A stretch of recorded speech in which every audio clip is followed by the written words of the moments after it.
सीधे मुद्दे पर आते हैं। आज की इस चर्चा में हम एक बेहद ही शानदार और बड़े सफर पर निकलने वाले हैं। सोचिए, 18वीं सदी के उन साधारण कॉफ़ी हाउसेस से लेकर आज के उन विशाल और सुपरफास्ट डिजिटल नेटवर्क्स तक का सफ़र, जो असल में पूरी दुनिया की संपत्ति को मैनेज करते हैं। दुनिया का पैसा आखिर कैसे काम करता है, कहाँ जाता है और ये पूरा सिस्टम विकसित कैसे हुआ, ये जानना वाकई दिलचस्प है। तो चलिए कैपिटलिज्म के इस इंजन को डिकोड करते हैं। इस ऐतिहासिक कहानी की शुरुआत होती है साल 1792 से। जरा कल्पना कीजिए, न्यूयॉर्क में एक पेड़ के नीचे, जिसे बटनवुड ट्री कहा जाता था, वहां 24 ब्रोकर्स ने एक समझौते पर हस्ताक्षर किए थे। उन ब्रोकर्स ने शायद तब सपने में भी नहीं सोचा होगा कि वो आधुनिक बाजारों और ग्लोबल फाइनेंस की बुनियादी नींव रख रहे हैं। फिर 1817 में New York stock and exchange board ने एक औपचारिक रूप ले लिया। खैर, सफर हमेशा इतना आसान नहीं रहा। 1930 के दशक में आई भयंकर आर्थिक मंदी और क्रैश के बाद सिस्टम को सुरक्षित बनाने के लिए कड़े सरकारी नियम लाए गए। ये वो बुनियादी कदम थे जिन्होंने हमारे आज के आधुनिक बाजारों का पूरा आर्किटेक्चर तैयार किया। और ये बहुत ही शानदार तरीके से दर्शाता है कि हम उन शुरुआती दिनों से लेकर आज कहां पहुंच चुके हैं। जरा इस नंबर को देखिए, 125.71 ट्रिलियन डॉलर्स। साल 2024 तक दुनिया भर में शेयर बाजारों का कुल मूल्य इस अकल्पनीय आंकड़े को पार कर चुका है। सच कहूं तो ये कोई मामूली रकम नहीं है। ये उस विशाल मशीन का आकार है जो आज पूरी वैश्विक अर्थव्यवस्था को चला रही है। ये सीधा सा प्रमाण है कि कैसे एक पेड़ के नीचे हुई वो छोटी सी शुरुआत आज मानव इतिहास के सबसे बड़े वित्तीय नेटवर्क में बदल चुकी है। The American duopoly. चलिए देखते हैं कि ग्लोबल कैपिटल के इस असली केंद्र में क्या हो रहा है। यहाँ जो सबसे दिलचस्प बात है वो ये कि हमारे सामने दो बिल्कुल अलग लेकिन समान रूप से शक्तिशाली दुनिया है। एक तरफ है न्यूयॉर्क स्टॉक एक्सचेंज यानी NYSE, जिसे आप कैथीड्रल ऑफ कैपिटलिज्म कह सकते हैं।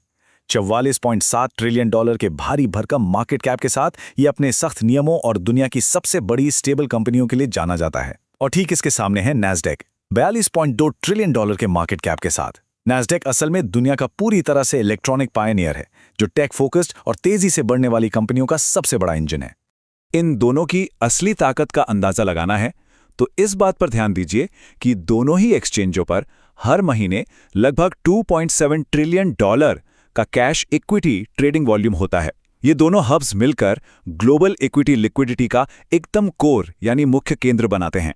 इसका सीधा सा मतलब ये है कि अमेरिकी बाजार अब सिर्फ अमेरिका का बाजार नहीं रहा, बल्कि ये पूरी दुनिया की आर्थिक सेहत को मापने वाला एक मैक्रो बैरोमीटर बन चुका है। एशिया के वित्तीय दिग्गज। चलिए अब अपना रुख दुनिया के इस तेजी से बदलते और डायनामिक हिस्से की तरफ करते हैं। एशिया के इन दिग्गजों का स्केल वाकई हैरान कर देने वाला है। Shanghai stock exchange 8.92 trillion dollar के साथ सबसे आगे है। उसके ठीक पीछे जापान एक्सचेंज ग्रुप 7.59 ट्रिलियन और national stock exchange of India 5.13 trillion dollar के साथ मजबूती से खड़े हैं। ध्यान देने वाली बात यह है कि ये तीनों वित्तीय महाशक्तियां अब सिर्फ कोई क्षेत्रीय बाजार नहीं है, ये ग्लोबल कैपिटल के संतुलन को पूरी तरह से नया आकार दे रही हैं। अब अगर बात करें कि चीन में पूंजी का प्रवाह आखिर होता कैसे है, तो स्टॉक कनेक्ट को समझना बहुत जरूरी हो जाता है। ये असल में एक ऐसा लीगल और ऑपरेशनल ब्रिज है जिसने हांगकांग एक्सचेंज को 6.17 ट्रिलियन डॉलर का एक बेहद महत्वपूर्ण गेटवे बना दिया है। इसी गेटवे के जरिए मुख्य भूमि चीन की सरकारी कंपनियों और अंतर्राष्ट्रीय निवेशकों के बीच व्यापार संभव हो पाता है। इसके बिना विदेशी पूंजी का चीन तक पहुंचना बहुत ही मुश्किल होता।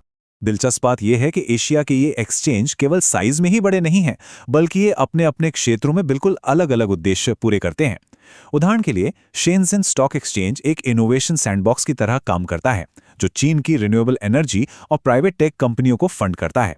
वहीं दूसरी ओर बॉम्बे स्टॉक एक्सचेंज BSE, जो कि एशिया का सबसे पुराना एक्सचेंज है, भारत के लिए एक ऐतिहासिक सिस्टमिक एंकर बना हुआ है। 5,647 लिस्टेड कंपनियों के साथ ये आज भी प्राइस डिस्कवरी का एक बहुत बड़ा और विश्वसनीय केंद्र है। उभरते ग्लोबल हब्स। अब बात करते हैं उन क्षेत्रीय पावर हाउसेस की जो तेजी से नई वेल्थ अपनी तरफ खींच रहे हैं। इस लिस्ट में सऊदी एक्सचेंज, जिसे तदाउल भी कहते हैं, उसका उदय बहुत ही शानदार रहा है। 2.63 ट्रिलियन डॉलर के मार्केट कैप के साथ ये दुनिया का 12वां सबसे बड़ा एक्सचेंज बन चुका है। विजन 2030 के साथ इसका सीधा अलाइनमेंट और खाड़ी देशों के राज्य समर्थित बड़े IPOs असल में वैश्विक पूंजी को बहुत बड़ी मात्रा में रियाद की ओर आकर्षित कर रहे हैं। वहीं यूरोप में पूंजी को संभालने का तरीका काफी अलग है। यहाँ यूरोनेक्स्ट काम करता है, जो कि बाजारों का एक पैन यूरोपीय महासंघ है। ये कंसोलिडेशन का एक बेहतरीन मॉडल है। इसके कारण होता यह है कि पुर्तगाल या बेल्जियम की किसी मिड कैप कंपनी को भी आसानी से क्रॉस बॉर्डर इन्वेस्टर्स तक पहुंच मिल जाती है, और इसका $7.3 ट्रिलियन का मार्केट कैप इसे एक बेहद मजबूत वित्तीय केंद्र बनाता है। दी कैपिटल मशीन। चलिए अब इस पूरी मशीनरी को डिकोड करते हैं और देखते हैं कि ये काम कैसे करती है। ये जो विशाल डिजिटल नेटवर्क हैं, ये असल में 3 मुख्य काम करते हैं। पहला, ये आईपीओज के जरिए प्राइवेट बिजनेस को पब्लिक वेल्थ में बदल देते हैं। दूसरा, ये सेकेंडरी ट्रेडिंग के जरिए शेयर्स को खरीदने बेचने की लिक्विडिटी देते हैं, जिससे बाजार में सही कीमत तय होती है। और तीसरा, सबसे अहम काम, ये सीमाओं के पार यानी दुनिया भर के निवेशकों को एक मंच पर लाते हैं। अगर ध्यान से देखा जाए तो ये पूरा मैकेनिज्म ही ग्लोबल कैपिटलिज्म का एकदम सटीक ऑपरेटिंग सिस्टम है।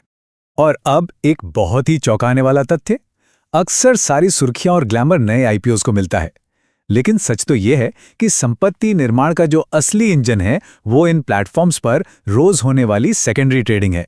जी हां, जो कंपनियां पहले से ही लिस्टेड हैं, वे जब फॉलो ऑन ऑफरिंग के जरिए नए शेयर जारी करती हैं, तभी बाजार में कैपिटल का सबसे बड़ा हिस्सा जनरेट होता है। वित्त का भविष्य। चलिए देखते हैं कि $125 ट्रिलियन की इस मशीन के सामने आगे क्या चुनौतियां हैं। आने वाले कल की प्रतिस्पर्धा कई मोर्चों पर एक साथ होने वाली है। तकनीक की बात करें तो माइक्रोसेकंड लेटेंसी और डार्क पूल्स अहम रोल निभाएंगे।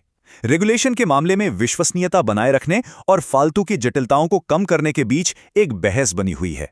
इसके अलावा अमेरिका चीन का भू राजनीतिक तनाव और ब्रेक्सिट जैसी घटनाएं एक नई बहुध्रुवीय व्यवस्था बना रही हैं। आज के समय में पूंजी राजनीतिक बाधाओं से बचकर नए और सुरक्षित रास्ते खोज रही है।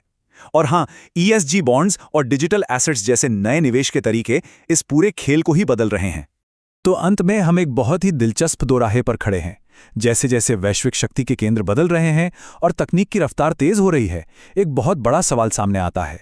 क्या भविष्य में इंसानियत की पूरी संपदा किसी एक सिंगल डिजिटल नेटवर्क पर सिमट जाएगी, या फिर हम एक ऐसी बहुध्रुवीय दुनिया देखेंगे जहां वित्तीय शक्ति कई अलग अलग हब्स में बढ़ जाएगी? इस सवाल का जवाब ही वित्तीय इतिहास के अगले और सबसे रोमांचक अध्याय को तय करेगा। सोचने वाली बातें है ना?